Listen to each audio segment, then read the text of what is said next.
For 40 years, the shrill sounds of racing engines have been ricocheting off the hills of Donegal as Ireland's top rally drivers and many celebrity visitors fight to keep their machines on the black stuff in this most welcoming rallying wonderland in the northwest. Many have come to take on the 3-day challenge, but only 18 have their names on the much-coveted trophy. Cathal Curley dominated the first 3 years of the event. German Achim Warmbold was the first foreign winner in '75. Former racer Brian Nelson won twice, and Cork's Billy Coleman took 4 wins in Donegal. The legendary Finn Ari Vatman was the 1978 winner. Jimmy McRae came in 1980 and won, and John Lyons was a popular winner on 2 occasions. Vincent Bonner was Donegal's first winner in 1983, and winning in Donegal wasn't easy.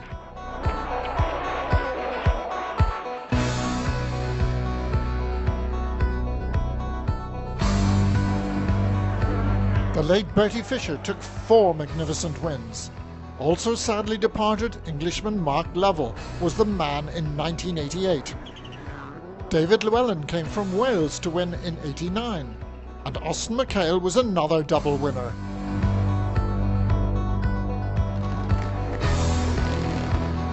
Letterkenny's James Cullen and the late Ellen Morgan took 2 majestic victories in 1991 and '99.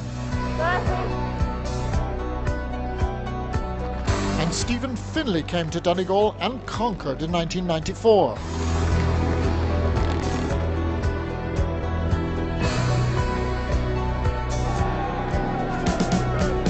Whilst Armagh's Andrew Nesbitt holds the record with a staggering 6 wins in the northwest.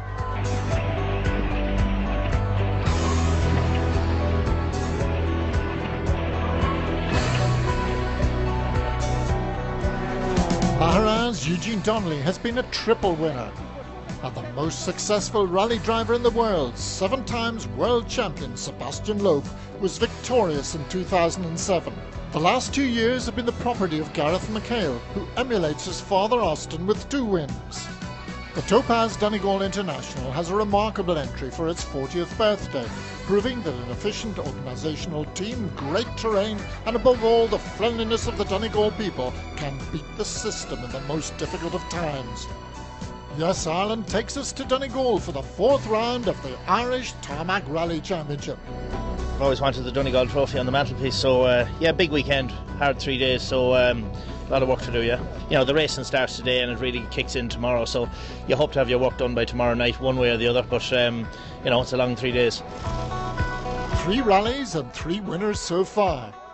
Tim in Galway, Derek McGarrity on the Circuit of Ireland, and the new boy Dara O'Riordan in Killarney. All are looking for their first Donegal victory, but the championship leader is Kevin Barrett. We've the whole car rebuilt since Killarney, so touch wood now, everything goes according to plan. I mean, coming to Donegal, you can't take any chances, so you have to sort of check everything. So hopefully the McKinstry boys done a good job and we'll be here Sunday evening. The big excitement is Alistair Fisher's Super 2000 Fiesta. First time out in the Super 2000 Fiesta, so really looking forward to it, and hopefully it stays dry this morning so we can sort of get a feel for the car. With Letterkenny's Rory Kennedy alongside him, can he win? Donagh Kelly heads the conventional Group N cars. Group N is very, very tight. Obviously Alistair in the Super 2000, I think we're taking it as read that he'll be P1, but anybody behind that, the likes of Gary, Philip Morrow, I think will go very fast, Alan Ring, Sam Moffat, everybody's formidable in that group. Formidable indeed, and how formidable is this? Marco Allen with 19 World Rally Championship wins behind him.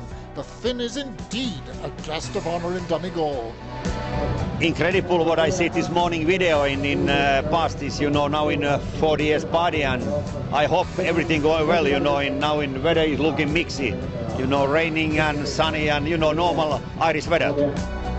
There's a new Friday format for the fans this year, and the new bridge across Mulroy Bay has enabled Danny Gormley and his team to join up the truly classic Fanad, Atlantic Drive and Glen stages. Tim McNulty is the first man onto the opening Fanad stage, and he'll be the fastest man on it. Left over crest at the 3-4, sweeping short caution brake, left 60, turn square left. And absolute left over crest. into absolute right over dip, sweeping 40, caution. The S12 is now 100% after the early engine blow up in Killarney. Tim and Paul have a 13-second advantage after stage 1. But his tyre choice doesn't suit stage 2, Atlantic Drive, and he drops time. Fast right, absolute fast left and absolute fast right, stay right, 250. Absolute slight left over dip. Stage 3, Glen Village, and it's a soft day. It's hard to get your tyre choice right in these conditions. Tim is set to lose more time here on his soft intermediates and drops to second, but he's not concerned at this early stage. Derek McGarrity's in a Kenny McKinstry S11 this weekend, his own S12 having been damaged on a hire 2 weeks previously. Back in left-hand drive, the Belfast driver is steady off the mark and lies 4th after stage 3. Dara O'Riordan and Tony McDade are in 5th place. They're 20 seconds behind Derek after choosing the wrong setup for the drying roads. Dara has little experience of these classic Donegal tests. Tarmac Championship leader Kevin Barrett is 4 seconds behind him in 6th. Kevin Subaru also having a rebuilt engine after its Killarney failure. Seamus Leonard and John McCafferty are on an early charge and in a commendable 3rd place after 3 stages. The former Donegal Group N winner is in a slightly older S9 Impreza. Alistair Fisher's Fiesta is on the edge here on Fanad, and that's the driving style for these high-revving S2000 machines. The car's on loan from M Sport, and he's only had a 50-kilometre test session in the car. But fastest times on Atlantic Drive and Glen are about to propel him into a 3-second lead. From Anaman, Gary Jennings is gunning for the Group N lead. Flat left of the hedge. Hey, my power steering's going. Flat right, flat left of the hedge. No power steering. No. 100. Have you not? No. Fast 3 right. And 2 left over crest. Titans in. Oh, no power steering, Dave. But there's disaster at the start of Atlantic Drive as he wrestles the heavy Lancer over this twisty test, losing over a minute, and at times the Evo has a mind of its own. 3 left here. On Glen, the problem is temporarily cured, and much to Gary's surprise, he comes across Group N rival Philip Morrow, who's been in worse trouble. 60, flat 2 right max, 60 up. Sam Moffat will be 4th in Group N after this opening loop. He'll retire the 2nd time round. Killarney's Alan Ring is a Donegal novice, and his tidy run sees him 8th overall and 2nd in Group N at this early stage. Making the early Group N running is Donna Kelly in 7th overall. Philip Morrow was fastest Group N on the first stage, but on the approach to Glen Village, he runs wide and does considerable damage to the Evo. The time loss is well over a minute, but amazingly, he makes it back to the Milford service. Trevor Bustard and Pat Kirk are also showing well in their Group N Mitsubishis.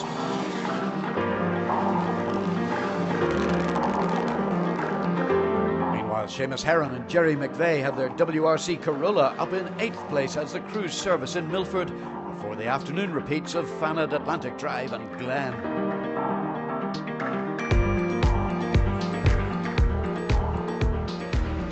Fisher is fired up on Fanat. Fanat with his uncle Bertie's buggy stage, but no such trouble for Alistair. He ends the day in a fine 2nd place.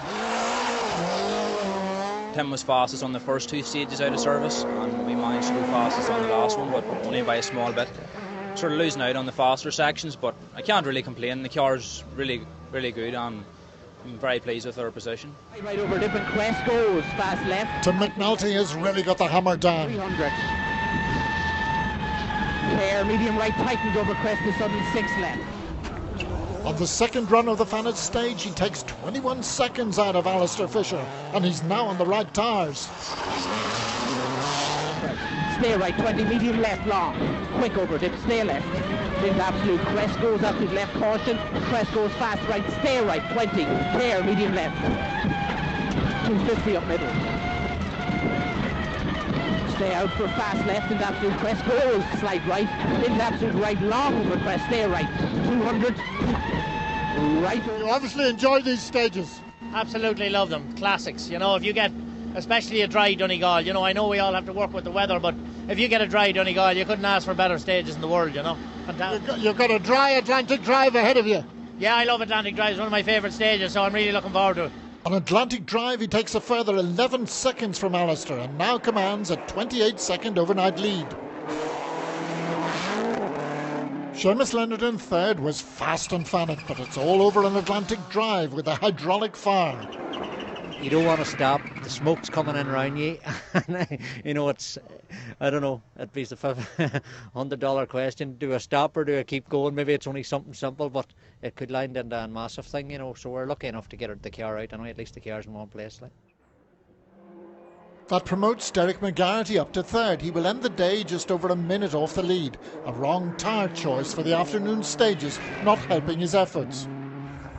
Dara O'Riordan is just 1.7 seconds back in fourth, and he too has yet to find the optimum setup for his S12 Impreza.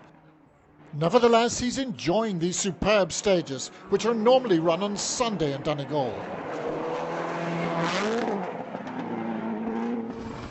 Kevin Barrett is a further 41 seconds back, having been slowed when the Subaru filled up with smoke caused by a cracked hydraulic filter.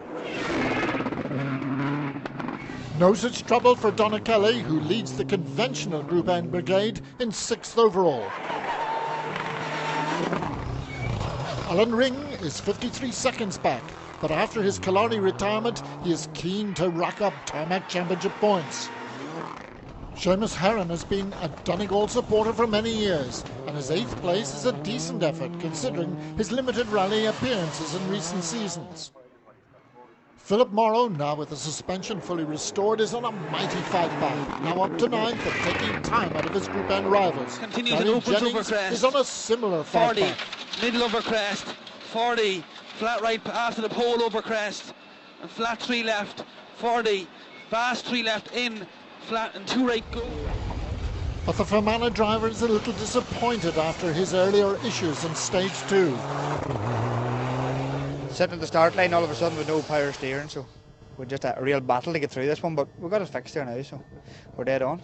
Yeah, there's not much we can do now. Once you lost a minute in this rally, it's very, very hard, but we'll keep plugging away and see what happens.